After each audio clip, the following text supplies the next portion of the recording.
स्वागत है दोस्तों आपका हमारे चैनल शार्प IQ एजुकेशन में।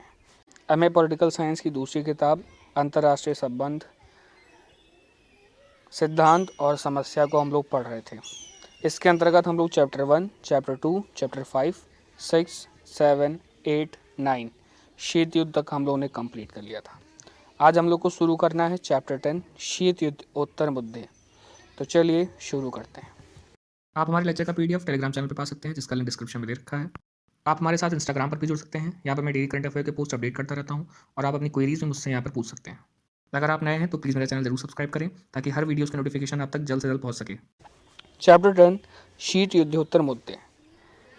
इसमें हम लोग पढ़ेंगे जो शीत युद्ध खत्म होने के बाद जो मुद्दे प्रकट हुए पूरे विश्व के सामने, कौन कौन से मुद्दे थे, इनको किस प्रकार हल किया गया, यह कौन कौन से मुद्दे आज भी हमारे सामने हैं, इसको आज हम लोग को पढ़ना है।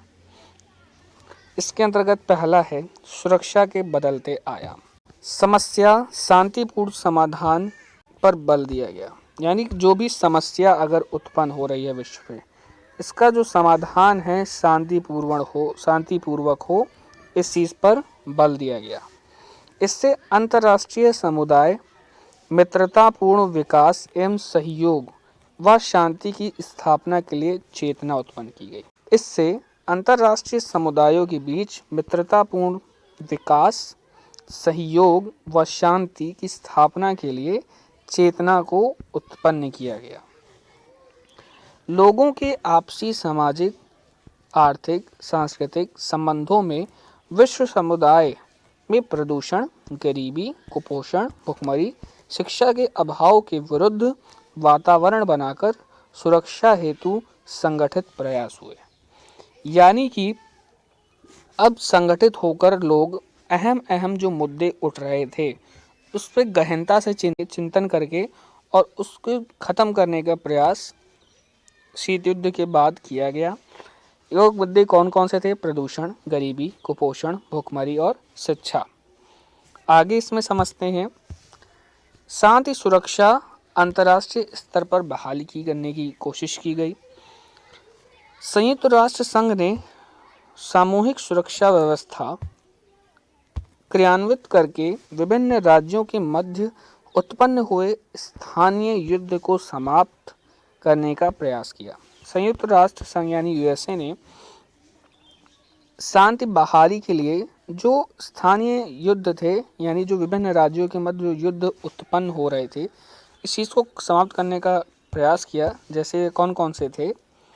इराकी कब्जे से कुवैत को एक क्षेत्रीय समूह युद्ध द्वारा स्वतंत्रता प्राप्त करवाना, युद्ध द्वारा त्रास्त अफगानिस्तान में शांति स्थापित करना, कंबोडिया में पहले समझौते करवाने, फिर संयुक्त राष्ट्र शांति सेना की देखरेख में समझौते करवाना, नाम्बिया को स्वतंत्र करवाना जैसी महत्वपूर्ण कार्य संयुक्त राष्ट्र संघ द्वारा किए गए और विश्व शांति सुरक्षा के महत्व को प्रदान किया। किंतु विभिन्न राष्ट्रीयताओं एवं प्रजातियों के मध्य कटुता उत्पन्न होने से सुरक्षा व्यवस्था में खतरा उत्पन्न होने लगा। अब कुछ प्रजातियों के मध्य जो है कटुता उत्पन्न होने लगी, तो इस कारण कुछ सुरक्षा व्यवस्था में दिक्कतें आने लगी। जैसे सबसे इम्पोर्टेंट है धार्मिक कट्टरता।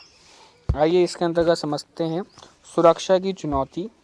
धार्मिक कट्टरता को इस्लाम से जोड़ा जाता है।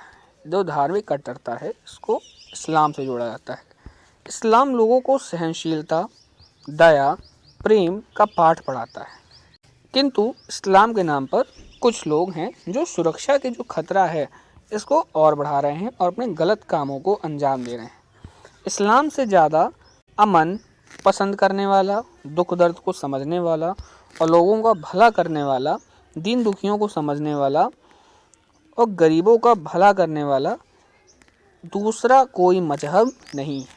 इस्लाम के सिवा इतनी अहम चीज़ों पर ध्यान देने वाला कोई भी मजहब नहीं होता है जितना इस्लाम इनको महत्व देता है। लेकिन कुछ देश में कट्टरपंथी हावी हो गया है। कुछ देशों में इस्लाम के कट्टरपंथी हावी हो चुके हैं। भोले भाले लोगों को बहकाकर मतलब सीधा करा जाता है। जिहाद के नाम पर नौजवानों से कुछ भी करवाते हैं, जैसे कि खून खराबे, ड्रग्स स्मगलिंग, ये सब इत्यादि। आतंकवाद विश्वव्यापी हो चुका है, समस्त तौर पर भयभीत करता है। अधिक राष्ट्र इससे झुलस रहे हैं, तो कई सारे राष्ट्र हैं वो आतंकवाद से झुलस रहे हैं और दुष्प्रभाव जो है इसका बढ़ता जा रहा है। विकसित देशों और विकासशील देशों में यह दुष्प्रभाव देखने को मिल रहा है और विकसित देशों और विकासशील देशों में आर्थिक संकट और श्रम प्रवाह में दिक्कत आ रही है। यानी जो देश, जो विकसित देश हैं और जो विकासशील देश हैं, उनमें क्या हो रहा है, इन आतंकवाद के तहत आर्थिक संकट जो है उत्पन्न हो रहे हैं। अब जैसे आतंकवाद के अंतर्गत क्या होता है, ये उस देश की मुद्रा को छापने लगते हैं गैर कानूनी ढंग से और वही जो मुद्राएं हैं वह उस देशों में आती हैं, जिससे भारी आर्थिक संकट उत्पन्न होता है। तो इस कारण कई देशों में आर्थिक संकट उत्पन्न हो रहा है। आतंकवाद के बाद पर्यावरण सुरक्षा और गरीबी, यह भी दो बहुत ही महत्वपूर्ण मुद्दे हैं जो शीत युद्ध के बाद ध्यान देने योग्य हैं। इसी के साथ हमारा चैप्टर समाप्त होता है। आइए एक बार हम लोग समझते हैं हम लोगों ने क्या क्या पढ़ा। सुरक्षा के बदलते आयाम को हम लोगों ने देखा। संयुक्त राष्ट्र संघ द्वारा जो विभिन्न कार्य किए गए जिससे शांति बहाली हो सके, इसको हम लोगों ने समझा। फिर हम लोग ने सुरक्षा की चुनौतियों को समझा कि जो शीत युद्ध के बाद अब कौन सी चुनौती पूरे विश्व के सामने आ रही है, जिसमें सबसे प्रमुख है धार्मिक कट्टरता। इसी के साथ हमारा चैप्टर समाप्त होता है। धन्यवाद। अगर आपको मेरा लेक्चर पसंद आता है तो इस चैनल को सब्सक्राइब करें, लाइक करें और अपने दोस्तों के साथ शेयर करें। Thanks for watching.